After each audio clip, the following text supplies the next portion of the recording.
اللهم صل على محمد وعلى آله وصحبه وسلم.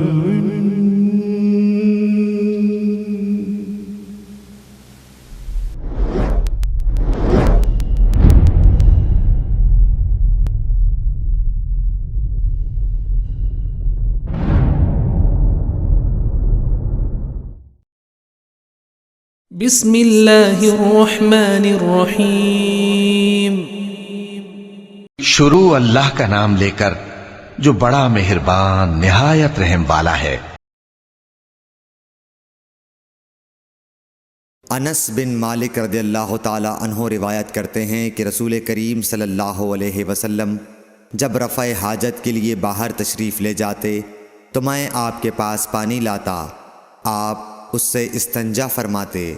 صحیح بخاری حدیث نمبر 217. ایک مرتبہ رسول اللہ صلی اللہ علیہ وسلم 2 قبروں پر گزرے تو آپ نے فرمایا کہ ان دونوں قبر والوں کو عذاب دیا جا رہا ہے اور کسی بڑے گناہ پر نہیں. ایک تو ان میں سے پیشاب سے احتیاط نہیں کرتا تھا اور دوسرا چغل خوری کیا کرتا تھا. پھر آپ صلی اللہ علیہ وسلم نے ایک ہری ٹہنی لے کر بیچ سے اس کے 2 ٹکڑے کیے اور ہر ایک قبر پر ایک ٹکڑا گاڑ دیا. لوگوں نے پوچھا کہ یا رسول اللہ آپ نے ایسا کیوں کیا؟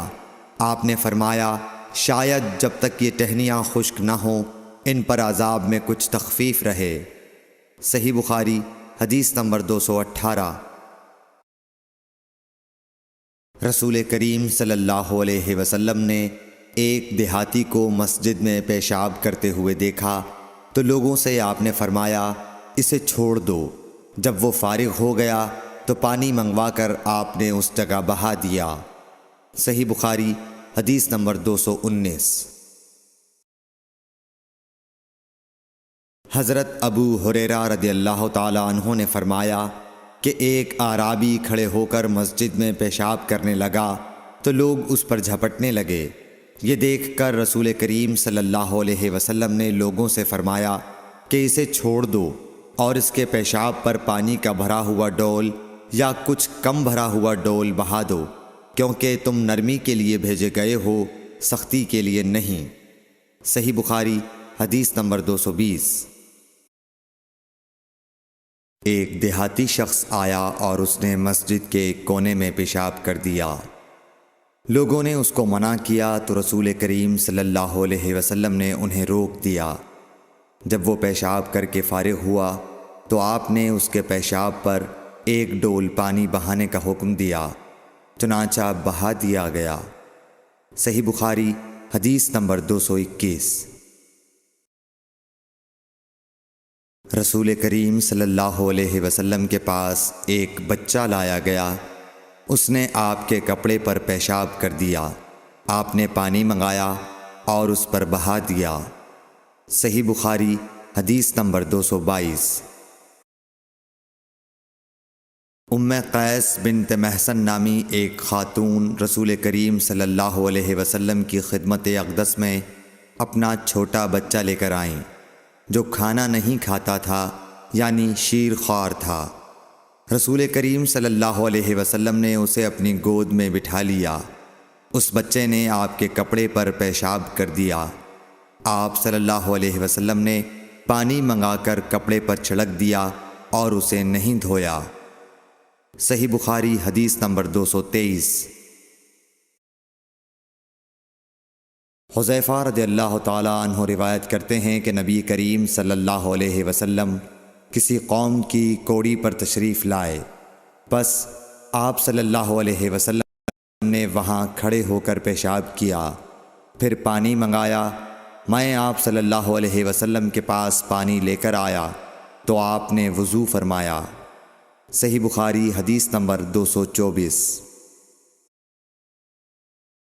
حذیفہ رضی اللہ تعالی عنہ کہتے ہیں کہ ایک مرتبہ میں اور رسول کریم صلی اللہ علیہ وسلم جا رہے تھے کہ ایک قوم کی کوڑی پر جو ایک دیوار کے پیچھے تھی پہنچے، تو آپ اس طرح کھڑے ہو گئے جس طرح ہم تم میں سے کوئی شخص کھڑا ہوتا ہے۔ پھر آپ نے پیشاب کیا اور میں ایک طرف ہٹ گیا۔ تب آپ نے مجھے اشارہ کیا تو میں آپ کے پاس پردے کی غرض سے آپ کی ایڑیوں کے قریب کھڑا ہو گیا، یہاں تک کہ آپ پیشاب سے فارغ ہو گئے۔ بوقت ضرورت ایسا بھی کیا جا سکتا ہے۔ صحیح بخاری حدیث نمبر 225۔ ابو موسیٰ اشعری پیشاب کے بارے میں سختی سے کام لیتے تھے اور کہتے تھے کہ بنی اسرائیل میں جب کسی کے کپڑے کو پیشاب لگ جاتا تو اسے کاٹ ڈالتے۔ ابو حذیفہ کہتے ہیں کہ کاش وہ اپنے اس تشدد سے رک جاتے، کیونکہ رسول اللہ صلی اللہ علیہ وسلم کسی قوم کی کوڑی پر تشریف لائے اور آپ نے وہاں کھڑے ہو کر پیشاب کیا۔ صحیح بخاری حدیث نمبر 226۔ ایک عورت نے رسول کریم صلی اللہ علیہ وسلم کی خدمت میں حاضر ہو کر عرض کی، حضور فرمائیے ہم میں سے کسی عورت کو کپڑے میں حیض آ جائے تو وہ کیا کرے؟ آپ نے فرمایا کہ پہلے اسے کھرچے، پھر پانی سے رگڑے اور پانی سے دھو ڈالے اور اسی کپڑے میں نماز پڑھ لے۔ صحیح بخاری حدیث نمبر 227۔ ابو حبیش کی بیٹی فاطمہ رسول اللہ صلی اللہ علیہ وسلم کی خدمت میں حاضر ہوئی اور اس نے کہا کہ میں ایک ایسی عورت ہوں جسے استحاضہ کی بیماری ہے، اس لیے میں پاک نہیں رہتی، تو کیا میں نماز چھوڑ دوں؟ آپ نے فرمایا نہیں، یہ ایک رگ کا خون ہے، حیض نہیں ہے، تو جب تجھے حیض آئے تو نماز چھوڑ دے، اور جب یہ دن گزر جائیں تو اپنے بدن اور کپڑے سے خون کو دھو ڈال، پھر نماز پڑھ۔ ہشام کہتے ہیں کہ میرے باپ عروہ نے کہا کہ حضور نے یہ بھی فرمایا کہ پھر ہر نماز کے لیے وضو کر، یہاں تک کہ وہی حیض کا وقت پھر آ جائے۔ صحیح بخاری حدیث نمبر 228۔ حضرت عائشہ رضی اللہ تعالی عنہا فرماتی ہیں کہ میں رسول کریم صلی اللہ علیہ وسلم کے کپڑے سے جنابت کو دھوتی تھی، پھر اس کو پہن کر آپ نماز کے لیے تشریف لے جاتے اور پانی کے دھبے آپ کے کپڑے میں ہوتے تھے۔ صحیح بخاری حدیث نمبر 229۔ حضرت عائشہ رضی اللہ تعالی عنہا سے اس منی کے بارے میں پوچھا گیا جو کپڑے کو لگ جائے، تو انہوں نے فرمایا کہ میں منی کو رسول کریم صلی اللہ علیہ وسلم کے کپڑے سے دھو ڈالتی تھی، پھر آپ نماز کے لیے باہر تشریف لے جاتے اور دھونے کا نشان یعنی پانی کے دھبے آپ کے کپڑے میں باقی ہوتے۔ صحیح بخاری حدیث نمبر 230۔ حضرت عائشہ رضی اللہ تعالی عنہا نے فرمایا کہ میں رسول کریم صلی اللہ علیہ وسلم کے کپڑے سے منی کو دھو ڈالتی تھی، پھر آپ نماز کے لیے باہر نکلتے اور دھونے کا نشان یعنی پانی کے دھبے کپڑے میں ہوتے۔ صحیح بخاری حدیث نمبر 231۔ حضرت عائشہ رضی اللہ تعالی عنہا رسول کریم صلی اللہ علیہ وسلم کے کپڑے سے منی کو دھو ڈالتی تھیں۔ وہ فرماتی ہیں کہ پھر کبھی میں ایک دھبا یا کئی دھبے دیکھتی تھی۔ صحیح بخاری حدیث نمبر 232۔ کچھ لوگ اوقل یا اورینا قبیلوں کے مدینے میں آئے اور بیمار ہو گئے۔ رسول اللہ صلی اللہ علیہ وسلم نے انہیں لقاح میں جانے کا حکم دیا اور فرمایا کہ وہاں اونٹوں کا دودھ اور پیشاب پئیں۔ چنانچہ وہ لقاح چلے گئے، اور جب اچھے ہو گئے تو رسول کریم صلی اللہ علیہ وسلم کے چرواہے کو قتل کر کے وہ جانوروں کو ہانک کر لے گئے۔ الصبح رسول کریم صلی اللہ علیہ وسلم کے پاس اس واقعے کی خبر آئی تو آپ نے ان کے پیچھے آدمی دوڑائے۔ دن چڑھے وہ حضور صلی اللہ علیہ وسلم کی خدمت میں پکڑ کر لائے گئے۔ آپ کے حکم کے مطابق ان کے ہاتھ پاؤں کاٹ دیے گئے اور آنکھوں میں گرم سلاخیں پھیر دی گئیں اور مدینے کی پتھریلی زمین میں ڈال دیے گئے۔ پیاس کی شدت سے وہ پانی مانگتے تھے مگر انہیں پانی نہیں دیا جاتا تھا۔ ابو قلابہ نے ان کے جرم کی سنگینی ظاہر کرتے ہوئے کہا کہ ان لوگوں نے چوری کی اور چرواہوں کو قتل کیا اور آخر ایمان سے پھر گئے اور اللہ اور اس کے رسول سے جنگ کی۔ صحیح بخاری حدیث نمبر 233۔ رسول اللہ صلی اللہ علیہ وسلم مسجد کی تعمیر سے پہلے نماز بکریوں کے باڑے میں پڑھ لیا کرتے تھے۔ صحیح بخاری حدیث نمبر 234۔ رسول کریم صلی اللہ علیہ وسلم سے چوہے کے بارے میں پوچھا گیا جو گھی میں گر گیا تھا۔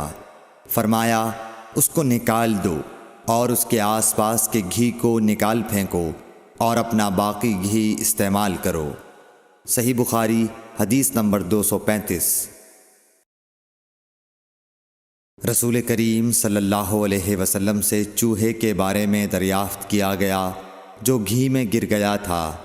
آپ نے فرمایا کہ اس چوہے کو اور اس کے آس پاس کے گھی کو نکال کر پھینک دو۔ صحیح بخاری حدیث نمبر 236۔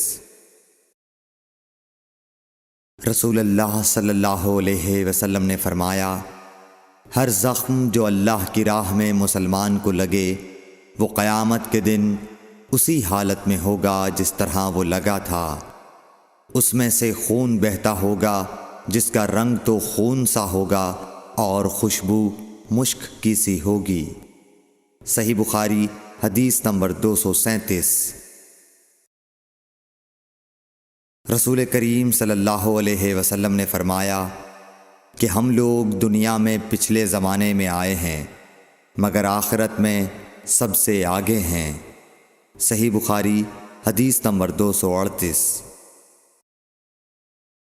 رسول اللہ صلی اللہ علیہ وسلم نے فرمایا کہ تم میں سے کوئی ٹھہرے ہوئے پانی میں جو جاری نہ ہو پیشاب نہ کرے پھر اسی میں غسل کرنے لگے، یعنی یہ ادب اور نظافت کے خلاف ہے کہ اسی پانی میں پیشاب کرنا اور پھر اسی سے غسل کرنا۔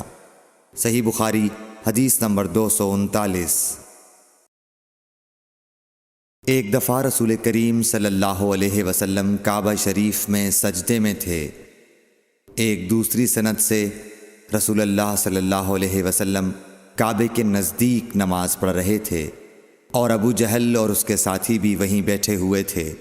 تو ان میں سے ایک نے دوسرے سے کہا کہ تم میں سے کوئی شخص ہے جو قبیلے کی جو اونٹنی ذبح ہوئی ہے اس کی اوجڑی اٹھا لائے اور لا کر جب محمد صلی اللہ علیہ وسلم سجدے میں جائیں تو ان کی پیٹھ پر رکھ دے۔ یہ سن کر ان میں سے ایک سب سے زیادہ بدبخت آدمی اٹھا اور وہ اوجڑی لے کر آیا اور دیکھتا رہا۔ جب آپ نے سجدہ کیا تو اس نے اس اوجڑی کو آپ کے دونوں کندھوں کے درمیان رکھ دیا۔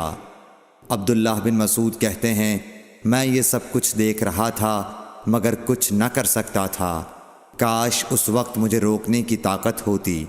عبداللہ کہتے ہیں کہ وہ ہنسنے لگے اور ہنسی کے مارے لوٹ پوٹ ہونے لگے اور رسول اللہ صلی اللہ علیہ وسلم سجدے میں تھے، بوجھ کی وجہ سے اپنا سر نہیں اٹھا سکتے تھے، یہاں تک کہ حضرت فاطمہ رضی اللہ تعالی عنہا آئیں اور وہ بوجھ آپ کی پیٹھ پر سے اتار کر پھینکا۔ تب آپ نے سر اٹھایا، پھر 3 بار فرمایا یا اللہ تو قریش کو پکڑ لے۔ یہ بات ان کافروں پر بہت بھاری ہوئی کہ آپ نے انہیں بد دعا دی۔ عبداللہ کہتے ہیں کہ وہ سمجھتے تھے کہ اس شہر مکے میں جو دعا کی جائے وہ ضرور قبول ہوتی ہے۔ پھر آپ نے ان میں سے ہر ایک کا جدا جدا نام لیا کہ اے اللہ ان ظالموں کو ضرور ہلاک کر دے۔ ابو جہل، عتبہ بن ربیعہ، شیبہ بن ربیعہ، ولید بن عتبہ، امیہ بن خلف اور عقبہ ابن ابی معیط کو۔ 7ویں آدمی کا نام بھی لیا مگر مجھے یاد نہیں رہا۔ اس ذات کی قسم جس کے قبضے میں میری جان ہے کہ جن لوگوں کے بد دعا کرتے وقت آپ نے نام لیے تھے میں نے ان کی لاشوں کو بدر کے کنویں میں پڑا ہوا دیکھا۔ صحیح بخاری حدیث نمبر 240۔ حضرت انس رضی اللہ تعالی عنہ روایت کرتے ہیں کہ رسول اللہ صلی اللہ علیہ وسلم نے ایک مرتبہ اپنے کپڑے میں تھوکا۔ صحیح بخاری حدیث نمبر 241۔ رسول کریم صلی اللہ علیہ وسلم نے فرمایا کہ پینے کی ہر وہ چیز جو نشہ لانے والی ہو حرام ہے۔ صحیح بخاری حدیث نمبر 242۔ سہل بن سعد ساعدی سے سنا کہ لوگوں نے ان سے پوچھا، اور میں اس وقت سہل کے اتنا قریب تھا کہ میرے اور ان کے درمیان کوئی دوسرا حائل نہ تھا، کہ رسول اللہ صلی اللہ علیہ وسلم کے احد کے زخم کا علاج کس دوا سے کیا گیا تھا۔ انہوں نے کہا کہ اس بات کا جاننے والا اب مجھ سے زیادہ کوئی نہیں رہا۔ علی رضی اللہ تعالی عنہ اپنی ڈھال میں پانی لاتے اور حضرت فاطمہ رضی اللہ تعالی عنہا آپ کے منہ سے خون دھوتیں، پھر ایک بوریا کا ٹکڑا جلایا گیا اور آپ کے زخم میں بھر دیا گیا۔ صحیح بخاری حدیث نمبر 243۔ ابو بردہ اپنے باپ سے نقل کرتے ہیں کہ میں ایک مرتبہ رسول کریم صلی اللہ علیہ وسلم کی خدمت میں حاضر ہوا تو میں نے آپ کو اپنے ہاتھ سے مسواک کرتے ہوئے پایا، اور آپ کے منہ سے او کی آواز نکل رہی تھی، اور مسواک آپ صلی اللہ علیہ وسلم کے منہ میں تھی جس طرح آپ قے کر رہے ہوں۔ صحیح بخاری حدیث نمبر 244۔ رسول کریم صلی اللہ علیہ وسلم جب رات کو اٹھتے تو اپنے منہ کو مسواک سے صاف کرتے۔ صحیح بخاری حدیث نمبر 245۔ رسول کریم صلی اللہ علیہ وسلم نے فرمایا کہ میں نے دیکھا کہ خواب میں مسواک کر رہا ہوں تو میرے پاس دو آدمی آئے، ایک ان میں سے دوسرے سے بڑا تھا، تو میں نے چھوٹے کو مسواک دے دی، پھر مجھ سے کہا گیا کہ بڑے کو دو، تب میں نے ان میں سے بڑے کو دی۔ صحیح بخاری حدیث نمبر 246۔